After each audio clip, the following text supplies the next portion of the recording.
main part of our program. We're going to have an opportunity here for Ms. Rubye Neal. As I introduced her a little bit earlier about her being one of the residents who've been in Gwinnett County for many years. Say how long she's been in Gwinnett County.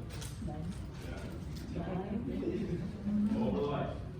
She can tell you about some of the changes she experienced. Also, as I mentioned before, she was a student in school back in the time for during segregation. And, you know, the reality is that she was living testimony that this wasn't very long ago. It wasn't very long ago when we were a segregated society. And we've come a long way, but there are still things that still need to change. But we're going to get a little bit of history lesson and hopefully you'll be able to learn something and have some takeaways that you ask a few questions as well. So Ms. Rubye Neal's in the front. Also next to Ms. Rubye Neal is Ms. Marlene Taylor Crawford, former councilwoman of Lawrenceville, City of Lawrenceville. She's also former president of the Gwinnett United Equity Society. United Equity Society, Gwinnett. United, the other way around. United Equity Society, Gwinnett. She's a community activist. She's been engaged in the community for many years. I believe she was instrumental in getting this particular building set aside for historic preservation center. She's been part of the Gwinnett Historical Society. Is that correct? Yes, I was the first African American to serve on that. Is the first African American to serve on that particular board. So she as well. Oh, I'm sorry, the first African American on the Gwinnett Historical Restoration and Preservation Board. Right. So there's the Historical Society and then there's the Preservation Board. So we're sitting here with a lot of knowledge, a lot of information about the community and feelings of the community, really. And so we're really glad that she agreed to do this. So she'll be interviewing Ms. Neal and sharing some thoughts as she goes along. So I'm going to let Ms. Crawford take over. Okay. Yeah. Good afternoon, everyone. Can you hear me? Thank you so much for being here. So I must say before I get started that I would not be here unless it was for women who are strong like Ms. Rubye. So we stand on the shoulders of people who have done so much for us to be here. They could have said no, they could have walked away, they could have said, look, hands up, that's it, but they did not. So I never forget the honor that I have to give to our elders. So I wanted to make sure that I said that. So I'm going to read Ms. Rubye's bio. I'm going to give you the short version of it, but I do need to make sure that I touch on some points so that it will help you to understand the journey of Ms. Rubye and why she does the work that she does, what inspires her.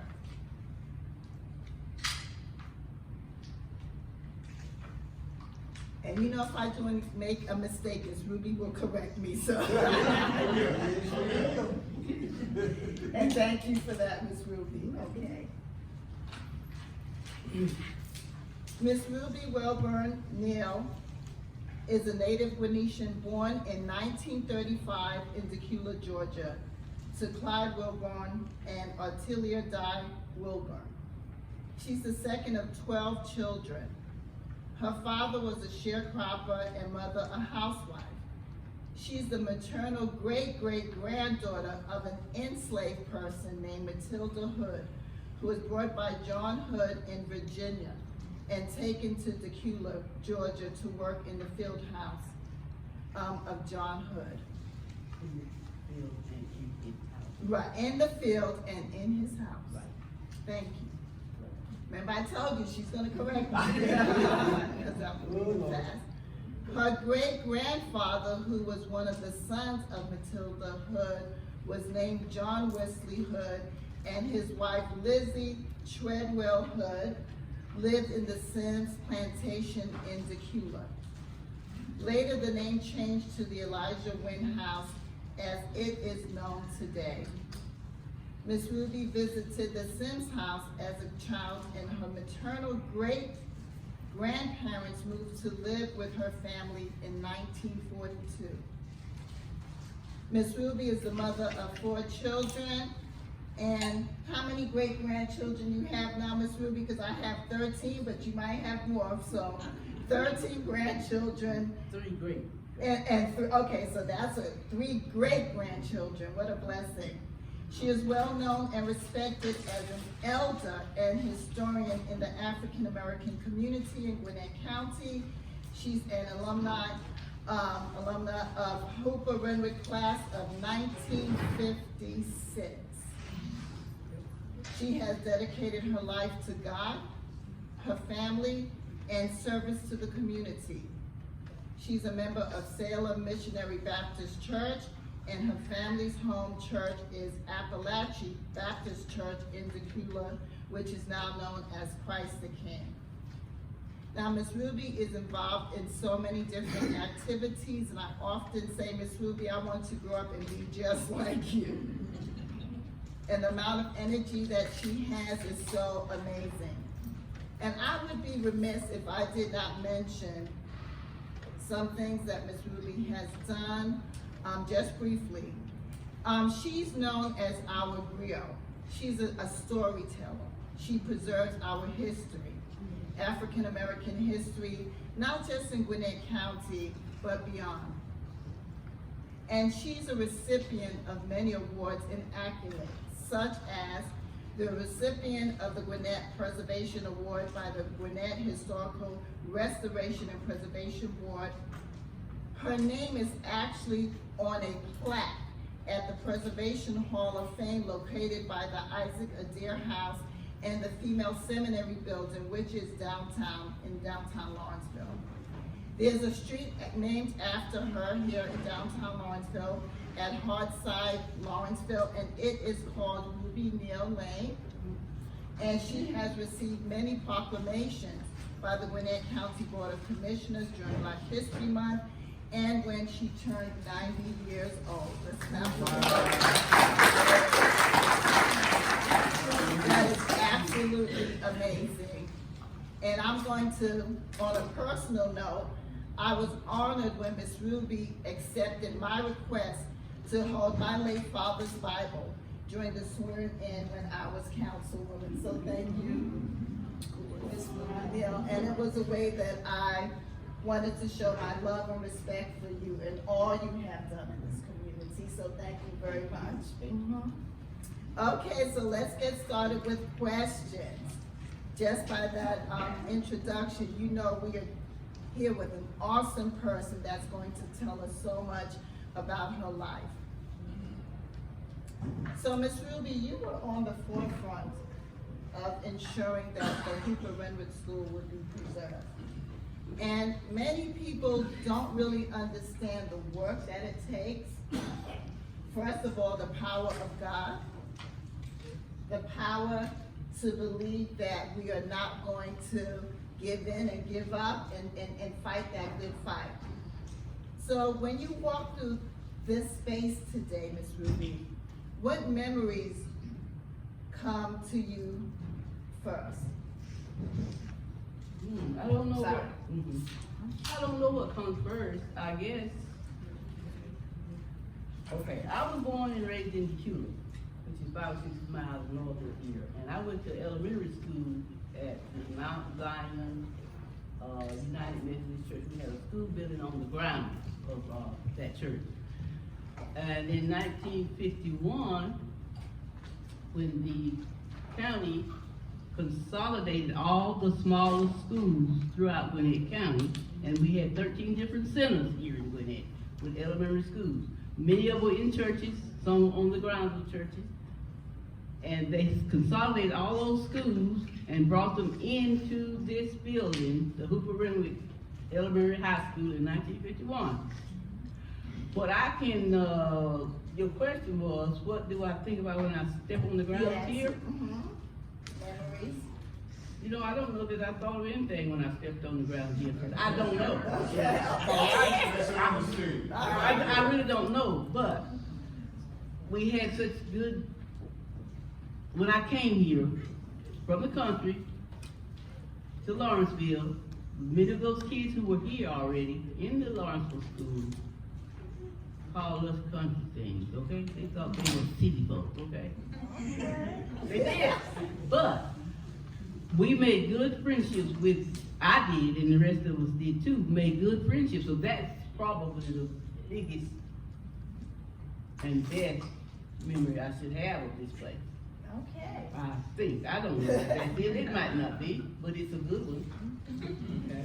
So, as we know, a school goes beyond, or it should go beyond that academics, but also ensuring that the children in the school are gaining the social, emotional learning. All of that is important to educate the whole child, having that holistic approach. So, Ms. Rubye, with that said, what did Hooper Renwick represent to Black families beyond the academics? So beyond the reading, writing, math, science, what did it represent to families?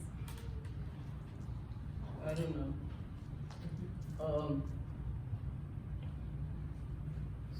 I don't know. I can't really answer that intelligently. No, but just answer from your heart. But I don't really know, but what I guess maybe something that it represented was the relationship between the families and the teachers, the students and the teachers, that kind of thing. Yes. It was unusual, and it was genuine, okay?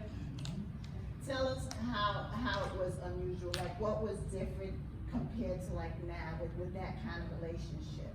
Okay, now, well, you don't need me to tell you that today. I'm not kidding. It's so different. I mean, it was caring among the people. They cared about each other. Yes, They did. Mhm. They cared. And in our school, of course, in many of the Black schools at that time, you had inadequate equipment, you had inadequate everything. Those teachers made do with what they had. They enhanced it and they made it better than what we had. And that was coming from them. So basically, that's the big part about it. And it was just like a family. These teachers would go to visit, they went to our homes. Yes. They went to our homes, and at that time, the teachers could discipline them little fools, okay? I mean, they were bad. They could discipline them without any repercussions, okay?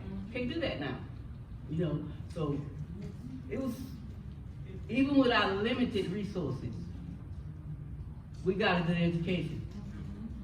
And if I can add to that, I also learned that many of the teachers did not live in Gwinnett County. They came from a distance and really poured into the community and, like you said, visited homes and really had a bond with the family. So it went beyond the walls of the schools. None of them lived in Gwinnett that I can remember, except maybe one who was born here and died here, okay? But most of them they commuted from other areas. Yes. And we know the roads were definitely not the same that it is, like it is now, so definitely that shows their commitment. So we often talk about it takes a village, and I don't care what generation you are in, it takes a village. So Ms. Rubye, how did teachers, churches, and families work together to support students? Financially? Like emotionally and just helping them out in any way that you can think of. Just like a family would do, whatever you would do for your family that was in need. They did. Many of them did those kind of things. The teachers did. And most of our teachers came from the Atlanta area. Not all, but most of them did at the time when I was here. And I'm sure many of them went to HBCUs. Yes. Yeah. And give a shout. yeah, but now, one teacher, Dr. Madeline Hinfield, she taught in 4 different schools in this Gwinnett County area, elementary schools. And then she became the dean supervisor of Gwinnett, Hall, Barrow, and Winder City Schools, okay? She was 102 when she died in 2016. She was born and raised in the Harvard area of Decatur.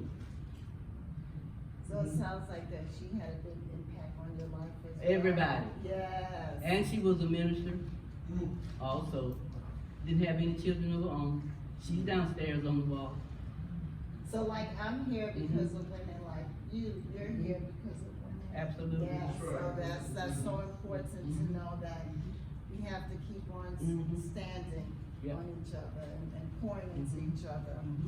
And like I said, she had no children of her own. Isn't that something? Yes, but she was one No of the- biological children, but all of you were her children. Absolutely. Yes, Yes. yes. Yes.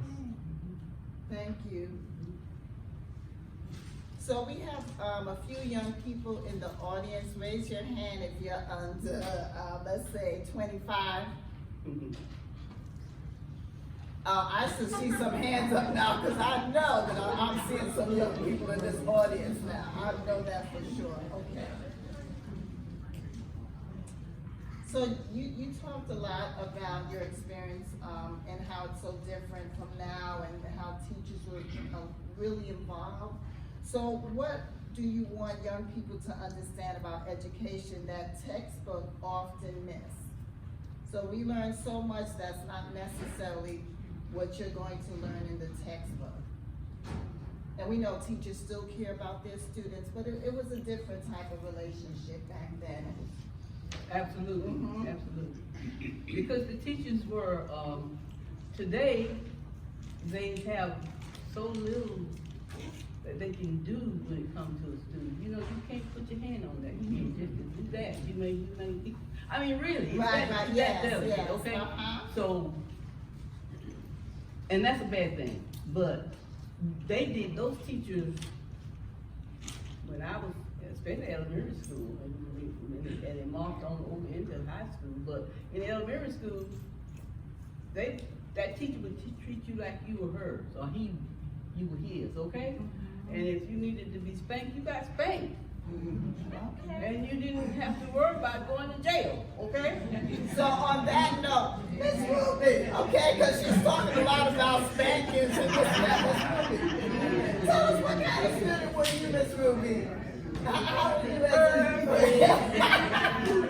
I don't remember. She's talking a lot about, let's get a little more personal now. What kind of student were you? What were you looking forward to when you came to school?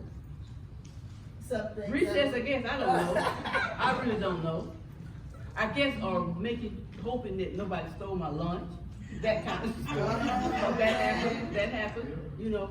And that's still happening. And then when I was in elementary school, of course, there were 3, 4 grades in that same room. We were in a room. Okay. We didn't have desks, we had a bench or something, and we sat, well, we didn't have what you call desks, we didn't have anything like that. And we had, heaters, of course, with wood or coal. And by the way, hygiene was not important then, okay? Because you just didn't, it wasn't. Because most of us lived on the farm, there was no indoor plumbing, there was no running water. You took a bath once a week, that's on Saturday. You drew the water from the well, heated it. Some of us did outside in a big old black pot. Brought it inside, put it in that tub. Took your bath on Saturday. Now this is gonna sound really bad. But it happened. But it didn't hurt me. We wanted to always be the first one to get into it. Because we all got in that water, okay? Got in that tub of water and took that bath. So, but did it hurt me? No, I'm still here. You know, I'm 9 years old. You know what I'm saying? So, but that's the way we all did. Now, one of the things I wanted to do today, but I didn't get it done because I didn't have time, was build a well, show you what a well looked like, show you how it operated. I was gonna bring all of that, show you that bucket of water. Okay, we draw the water from the well, dump it in a bucket, a pail. Inside, that was our drinking water. We had a dipper. You want to drink of water, you got your dipper, you took your water and you put your dipper back in the bucket. But I'm still living, okay? And this is certainly not the history that you're going to read in schools, all the details, That's like right. every day coming to school. That's right. So I'm learning so much right now, listening. That's right. It was real, it was hard work. And it seemed antiquated, and it probably was, but that's what we had, that's what we worked with, okay? No window plumbing at all, no running water, no any of that, but we survived. We grew all of our food, vegetables, chicken, eggs, all of it. We grew everything. We were not hungry, okay? We had plenty to eat, but we made our food. We grew it, preserved it, harvested it. We did all that when I grew up, when I was growing up. So, and thank you for sharing that. Going back to the question about the textbook. So this is definitely not something that textbook is going to teach the young people here. So yeah. Then what was the question about textbook? Okay, let's go back to the Okay. question. What do you want young people to understand about education that textbooks often miss? So I guess education as a whole, that they can't necessarily read or learn about in a textbook. Just what I said about the caring that the teachers and the parents, everybody loved each other and respected each other. And the parents were okay for you to spank Johnny if he was playing with your child, okay? Cause Johnny got spanked again when he got home, okay? I mean, all that's true, that happened. And that goes back to the village, you know, everyone having Everyone- their hands in the raising of the child. And nobody would get that parents whose child you spanked.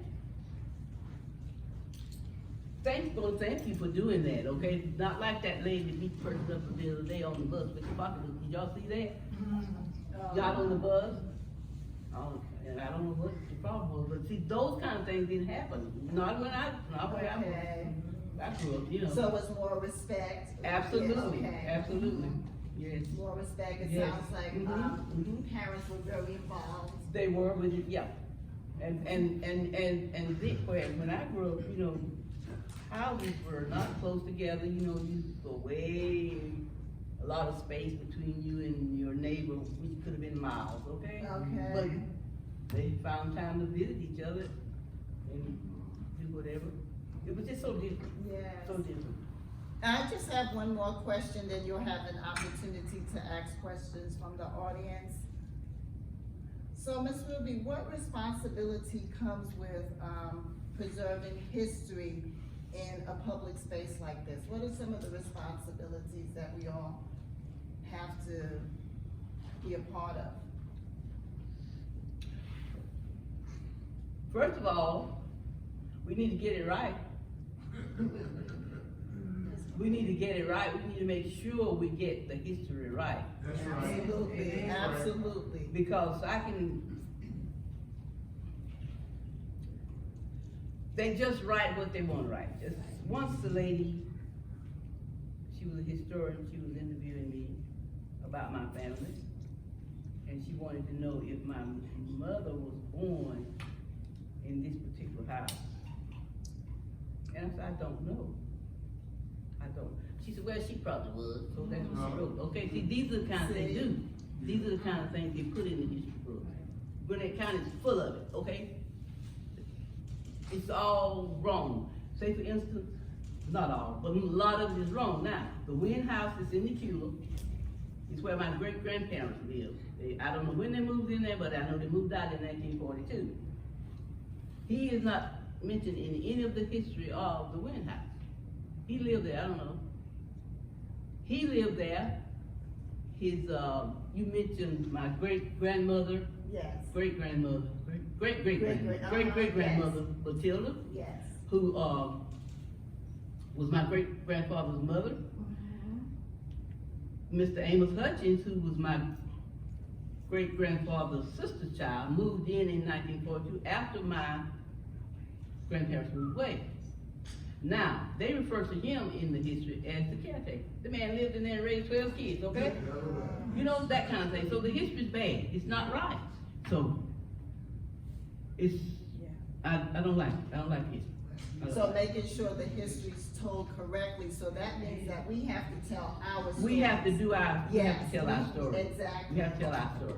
And we need to make sure we get that done. Exactly. Because And we're not too good at that. Yeah, but we We need to do that's better. why Mhm. we have so many different generations in here, because We it's, need it. it's the Mhm. responsibility of all of us. And we need to, yes. Yes. We need to really delve into that because we need to start now, those who have not already started, and start getting some of that history to the kids' ears, because they need to hear it. And thank you, Ms. Mhm, Ruby, for mhm. ensuring that the history's told correctly. That did I tell And you? not when people say, oh yeah, well maybe he is sort of, Mhm, no. mhm. We're not going to just write that down and accept that That's right. as being the truth. But some of us are still doing that. Yes, and for generations, Mhm. and not, And and it's beyond bad. Gwinnett County, It's yes. bad, it's really bad. Thank you so much. Okay, now, we have an opportunity to take questions from the audience, and I see someone that's two people, but since your hand was up first, so 1, 2, and then 3, 4. 1, 2, 3, 4, okay? First of all, it's great, I'm so glad I came. Are you Clyde Wilbur's sister? Yes, the barber, Yeah, barber. Barbara. you don't know that, Ben. I didn't know you was his sister. Uh-huh, yep. Put the bag. There. Let me see. Okay. And ma'am? Yes, I just wanted to mention that I know back then, you had devotion and prayer in school back then. So that was the foundation for the kids to, have more respect for the teachers. And I think if you would bring that back into the school nowadays, you think that would help? Well, you're right. Yeah, we did that too. We did it every day. Yes, we had did that. too. We had all of that, yes. You know what, I don't know. This world is just, I don't know. I don't know. I think, no, I don't know. It's hard to try to answer that because I don't have an answer. But it should, had it never stopped, maybe it would be good, but trying to bring it back, don't think so. Have World War 40 by then, Okay, and I wanted to ask you what motivates you to do what you do, as far as be so involved in the community and, have things like this and also want to be that person that educates us on Black history and that issue. Thank you, Scooter. That's my grandson.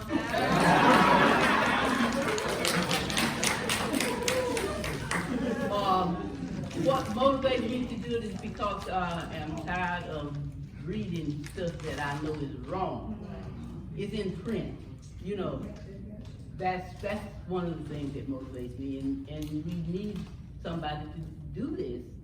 And I would love to see others taking that initiative to do more. And is there preachers in here? Well, anyway. I wish they were, so I wish they could hear what I'm about to say. Our churches are not doing their job. I don't. Amen. They're not. Amen. They're not. They need to be doing this too. They need to be teaching Every day. our black kids blackness, black stuff. Okay, Amen. we need to do that. We gotta go. We need that information about the Bible, going to heaven and all that. We need that too. We gotta have it. But there's other stuff we need too. That's right. We need it, and our churches don't do it. And another thing, I wish a preacher was in here so he could hear this. I'm not kidding, I wish he could. I don't understand this. And there may be somebody in here who can tell me and give me the answer to it, and I won't have to have it on my mind. okay. Why is it that the church stays right in beside its walls? Mm-hmm. Why do they not Go beyond the walls. go out of that wall and tell their congregation that this church is having this blah blah blah, something that's beneficial to the people? Why do we not do that? I don't understand that. I don't get that. It's always been that way, and that's what I witnessed all my 9 years. Each church is in his little bit, in his little area, and that's where he works. Okay, and I don't think that's right. Yeah, I remember you talked about that before, especially as a member of the United Ebony Society, and that's how I first met Miss Ruby. That was over 20 years ago, and we talked about that when we had different events, making sure that everyone would get involved, even if their church was not directly involved in it. And maybe some churches might do it a little better than others, but on a whole, there needs to be a lot of improvement. Yeah, definitely. And I don't know which one is doing it better, because I'm out there, okay? I know not everywhere, but I find that to be true in too many of our black churches. Too many of them. So, since Miss Ruby is definitely stressing this point, so all the church folks inside of here, when you speak to your pastor, please make sure that you express this, or any faith that you are, because we know we have people here of different faith. Make sure that this is expressed to them too. And see what their answer is. Just see what their answer is. It may be one that you can accept. I don't know. Yes. I don't know. So take what you're learning now and take it outside the doors of this, the space that we're in right now. Okay, anyone else? Yes. One, two, yes. I wanted to say that I will take the message to the church that I'm involved with, because it is so true. At first, and again, I know I've spoken to you a couple of times. God bless you for your energy and your input and what you're doing.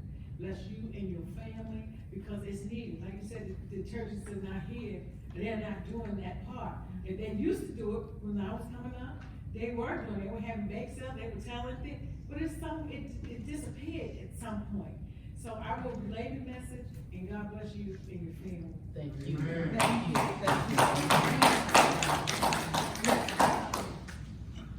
Anyone's way. Hello, thank you for sharing your time with us today.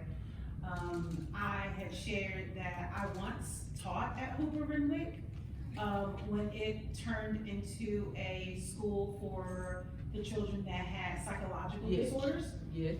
So a lot of the students that went to Summit Ridge, that was here, I used to run up and down these streets, chasing the children, because that was from 6th to 12th grade, so I worked with the middle schoolers.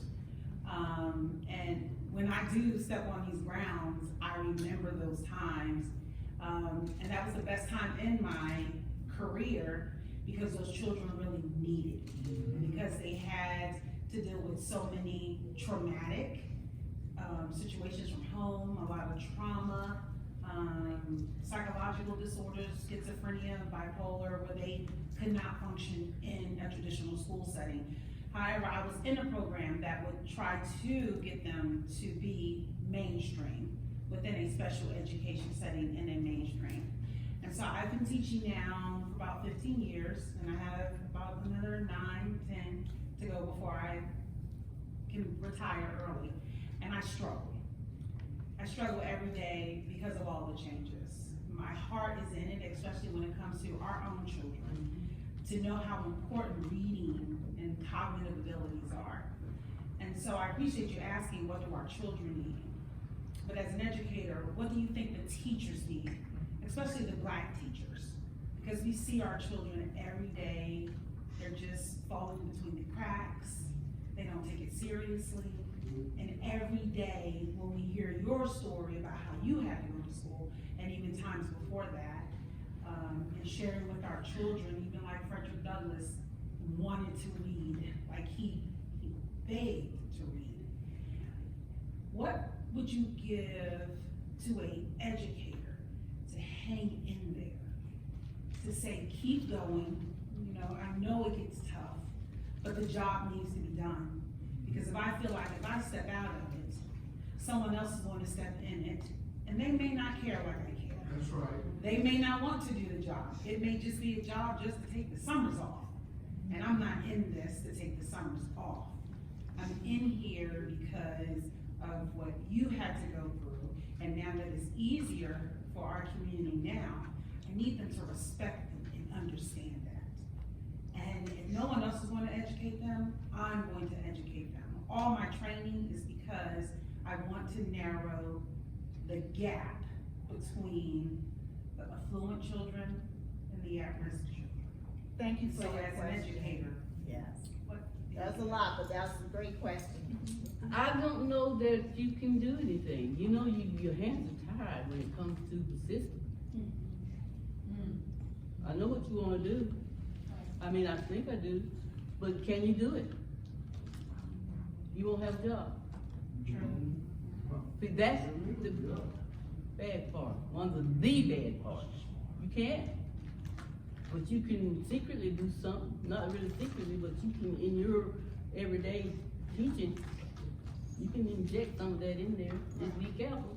You know what I'm saying? I know. Because it needs, I don't know how it's gonna get there.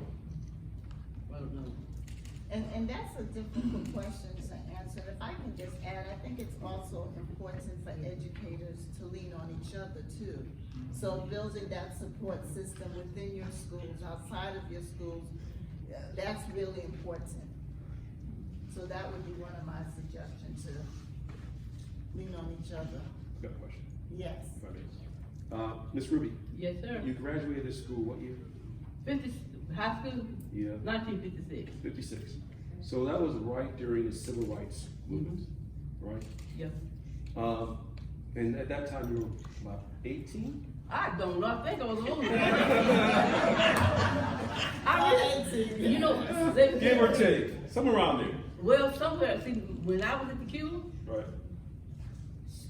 my teacher was Miss Salome Bridges. Mhm. She, the county was discussing consolidation of the school, of those small schools. Right. So she kept, this didn't do all that old age stuff to me though, but she kept the whole 7th grade 2 years, okay? Okay. And they consolidated next year, which was 51, anyway. So you could have been in a grade with. But I had to do something else somewhere else because I was too old to be, you know, that ain't all of it. That's just one year. Okay. But yeah, I don't know what happened. Can't Well, tell you. my question to you. I'll tell you what it was. Mm-hmm. I was born on a farm. Uh-huh. And we only went to school 3 months, and then we had to get out and do little work for the farm, and then we went back. And then we had to get out another, yeah. I'm thinking that I got messed up somewhere in there with the age thing, okay? And thank you for sharing. So basically you had to leave school Yeah, we, to school, go there work, was no school. to go work. And, then yeah, take time. yeah, do the farm stuff, Mm-hmm. yeah. But you at that point was right around the civil rights movement. Mm-hmm. Do you recall what it was like at that time? What you heard, what you saw, what people did? Is there anything you want to share with us about living through that period in time? And just bring us back to what you experienced. You know, I don't know that I had sense enough to recognize what I was seeing, okay, because I can remember, you know, the transportation that we had in this area was the Greyhound bus and the Trailblaze bus, okay? And we went from one little spot to another. That's how you got there. And I remember one time I was on one of those buses going from the Cuba to Winder or vice versa. And this white person sat beside me and she was talking about Snick, I believe.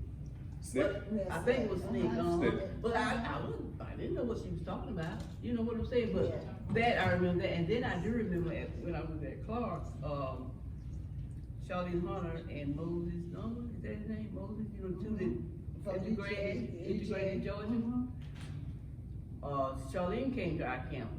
I remember her coming there. That had to be 57, 58, something like that. But I don't know that I we were from the country. We didn't know nothing. You know what? We were not exposed to anything, you know, that I would have recognized. But I do remember this person talking about Snick to me. That's it. So SNCC was a student organized student group who basically helped with the civil rights movement. And John Lewis was a part of that, yes, real. And so they did the marches, they did the sit-ins, and so just look up, it's SNCC. Angela Davis is part of that group, right? Yeah. So when you talk about civil rights, this is some of the things that we don't know, and it's not being shared as part of our own education about where we came from. And I think when you talk about young people wanting to be motivated to learn, if they knew what our ancestors went through, they recognize the value of what they have now. That's right. In terms of, you know, what they had to do in order to give them these opportunities they have. But because this is being kept from us, and instead of being fed all this other stuff, our kids don't recognize the value of the history. Amen. And that's the unfortunate part. Amen. And so unfortunately we have people like Ms. Ruby who are still here, who would tell us what it was like growing up in that time. And, Mr. Morgan, on that point, do we have a question from a young, person under 25? Yeah, I think that would really, a comment, maybe if not a question, a comment.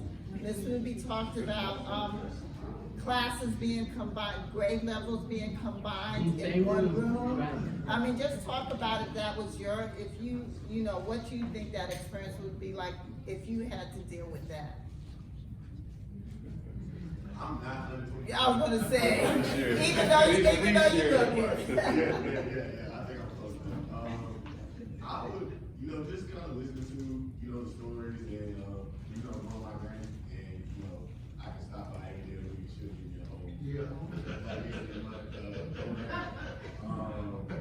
Just listen to a lot of stories, and some of the things that she tells me about, how people had to walk to school, from over 10 miles away. And how, you get there, and then, it's not, like I said, you got 3 different grades in one class, or, it's, you look at the other kids, they're on the bus, and like I said, we walked here. I think that kind of stuff, putting myself in that type of situation, I don't know if I would have made it. Just with all of that stuff going on, and just all the pressure, and, people picking at you, people, calling names, and all this type of stuff, I mean, I just can't be learning. I think a lot of that, I try to, not take those things for granted, because I didn't have to go through that in school.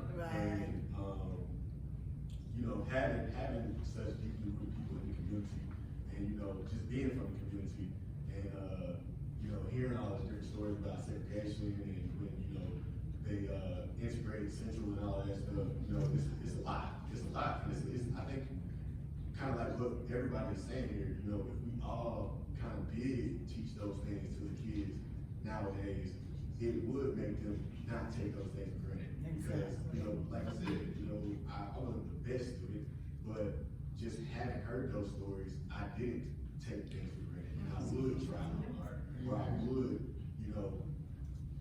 I miss the bus sometimes, but I would walk to school sometimes too.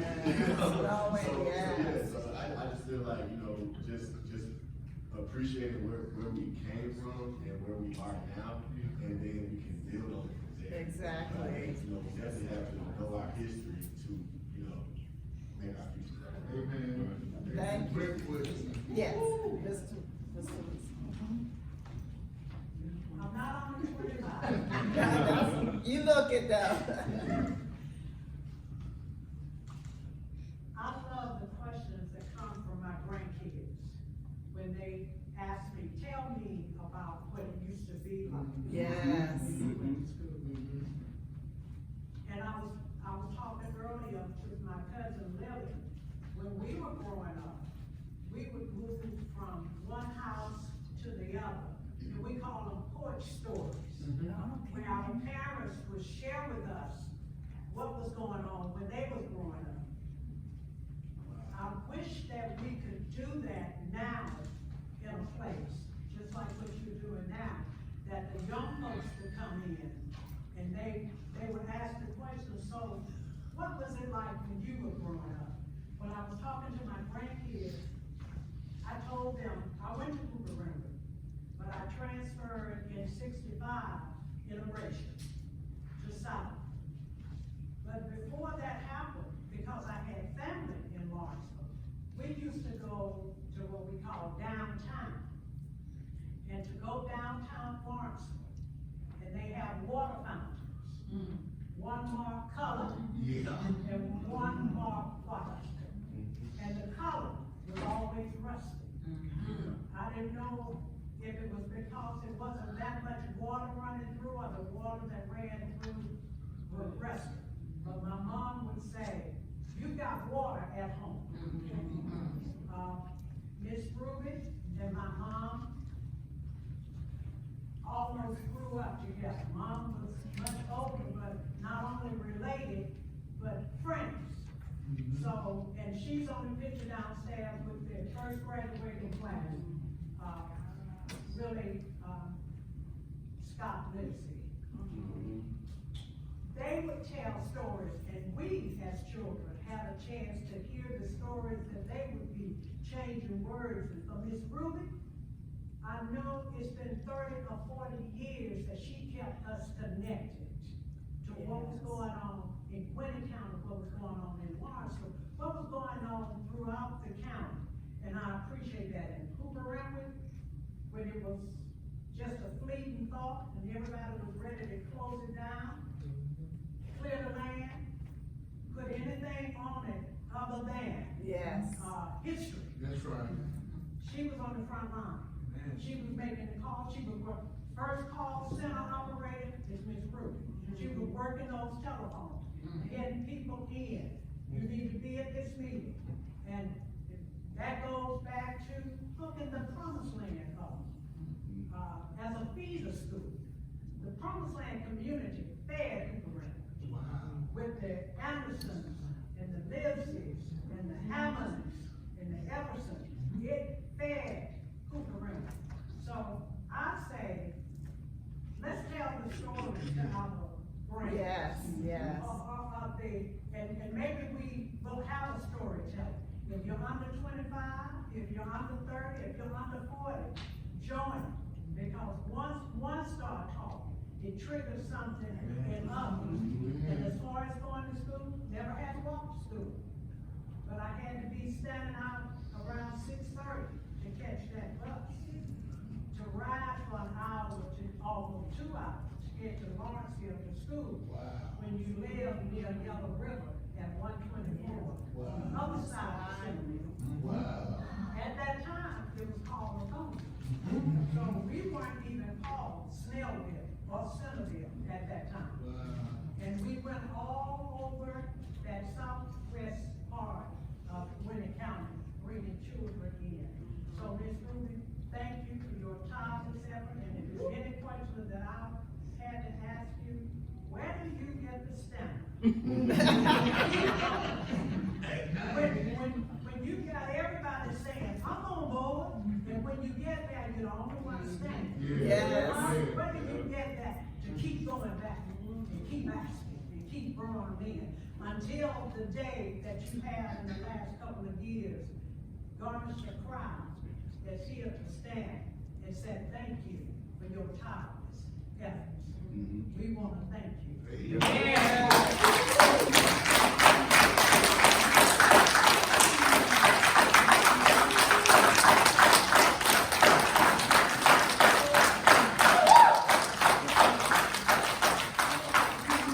I would also like to recognize another elder who's in the room, Miss Lily Lindsay. Can you please take this? I know you didn't expect me to say this, but we see you sitting here. Please stand up. This Miss Lindsay is one of the families, as was just mentioned, that is part of the Gwinnett County history. Her family goes way back.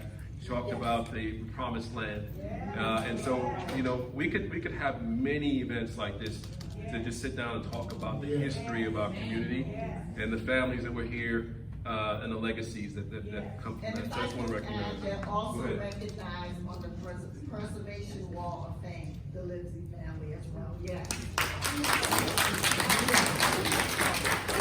I would like to say, I went to Hooper Renwick. I graduated in 1962 from Hooper Renwick. But I just like to address an issue that we as a people are failing our children because we're not passing on the history. Because if we don't pass it on, they are subject to repeat it. And that is probably what's going to happen. We have to tell a story and not be ashamed about our past. That's right. You have to tell the story, and good, bad, good, ugly, the indifferent, and we have to tell the story to our children.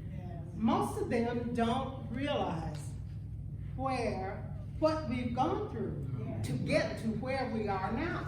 And if we're not careful, we will be back there. You see, the Jews passed on that information, the Koreans passed on that information, even the Hispanics, they savored their language and they passed on their history. We act like we are ashamed of our history. And we should be proud of what our foreparents have, what they endured, and look at where we are. Right, thank you. Part of that is because of the oppression of our people too, the men, and so it's real deep, but you are absolutely right, because if not, other people will tell our history for us. And they will not tell the our full history. They will not tell our story. That's right, thank you. Thank you so much, Ms. Yes, Smith. thank you. So we're going to have to conclude our program because we have to leave this room now. Okay, But- well, maybe we can stand outside if you have.